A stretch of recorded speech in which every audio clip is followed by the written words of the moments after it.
नमस्कार दोस्तों, स्वागत है आपका मेरे चैनल पे। दोस्तों, डिफेंस सेक्टर के अंदर हमने आत्मनिर्भर बनने का फैसला किया है। हालांकि दोस्तों, इससे पहले भी कई बार ऐसे डिसीजन लिए गए हैं, लेकिन वे सफल नहीं रहे हैं। और अभी दोस्तों, जो इंडिया जिस तरह से कोशिश कर रहा है, काफ़ी सफल होता दिख रहा है। ऐसे में दोस्तों, 2021 के अंदर ऐसी क्या चीज़ें होंगी जिसे हमें करना चाहिए और पास्ट के अंदर क्या रहा है, आज इसी के ऊपर बात करेंगे। चलिए दोस्तों, शुरू करते हैं। दोस्तों, पिछले 70 सालों से इंडियन मिलिट्री एक स्टेट ऑफ फ्लक्स यानी कि एक प्रवाह के अंदर रही है। बहुत सी चीजें सैंक्शन होने के बावजूद हम इंडिजिनाइजेशन के अंदर लगभग फेल ही रहे हैं। किसी भी मिलिट्री के अगर कंपटीशन को देखा जाए तो वो दो चीजों के बीच में होता है, इंडिजिनाइजेशन और ऑपरेशनल कैपेबिलिटी, यानी कि फ्यूचर में हम कितना इन्वेस्ट करते हैं और अभी कितना कर रहे हैं। और हमने बहुत ज़्यादा इंडिजिनाइजेशन भी नहीं किया है और हमारी ऑपरेशनल कैपेबिलिटी भी उस लेवल की नहीं है जिस लेवल की होनी चाहिए। हालांकि अगर मिलिट्री बजट की बात करें तो दोस्तों, कई ऐसी कंट्रीज़ हैं जैसे कि Russia, Britain, France, Germany, Japan,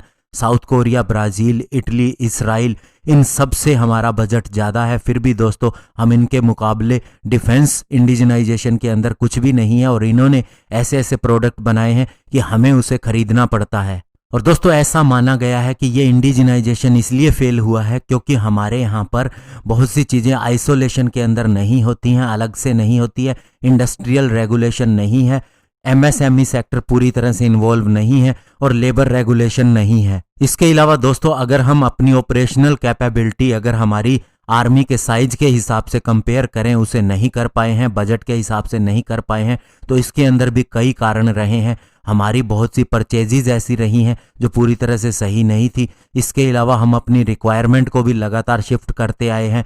हमारा थॉट बहुत पुराना है। इसके अलावा दोस्तों, हमने कभी रियलिस्टिक बजटिंग के ऊपर ध्यान नहीं दिया। इसके अलावा डिफेंस प्रोक्योरमेंट प्रोसीजर के अंदर भी हमने बहुत सी चीज़ें चेंज की कि शायद इससे कुछ हो जाएगा, लेकिन उससे कुछ क्या होना है जब तक हम खुद ही किसी चीज़ को विकसित ना करें। तो ऐसे में दोस्तों, 2021 के अंदर जो कि अभी शुरू होने वाला है, हम ऐसा कौन सा रास्ता पकड़ सकते हैं जिससे हमारी ऑपरेशनल कैपेबिलिटी भी बढ़े और साथ ही हमारे इंडिजिनाइजेशन की पॉसिबिलिटी भी बहुत हद तक बढ़ जाए।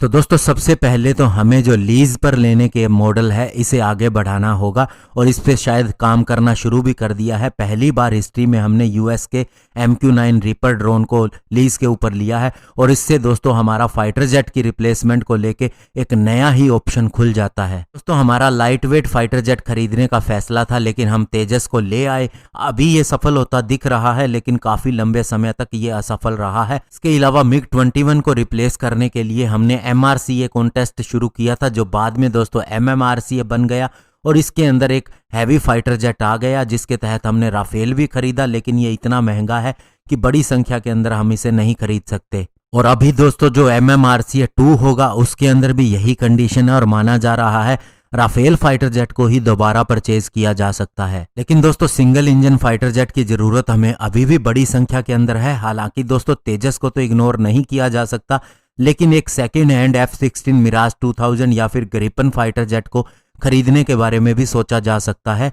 और हमारे MiG-29 और जगुआर भी रिटायर होने वाले हैं। और दोस्तों, हमें यह भी याद रखना चाहिए कि ये सेकेंड हैंड एयरक्राफ्ट एक्चुअल में जो चाइना और पाकिस्तान ने बड़ी संख्या के अंदर लाइट फाइटर जेट लगाए हैं, उनका मुकाबला बड़ी आसानी से कर सकते हैं। और आपको ये भी ध्यान रखना चाहिए कि जब बालाकोट के अंदर एयर स्ट्राइक करनी थी तो हमने अपने नए सुखोई 30 फाइटर जेट को नहीं चुना, बल्कि दोस्तों 1982 के विंटेज मिराज 2000 फाइटर जेट को चुना। और दोस्तों, जो हमने लीज पर लेने का ऑप्शन छोड़ा है, तो उसके लिए हम F-15 और F-18 को भी चेक कर सकते हैं। स्पेशली दोस्तों, नेवी के लिए F-18 वेरिएंट को चेक किया जा सकता है, क्योंकि तेजस नेवल आने के अंदर या twin engine deck based fighter jet आने के अंदर अभी काफ़ी समय है।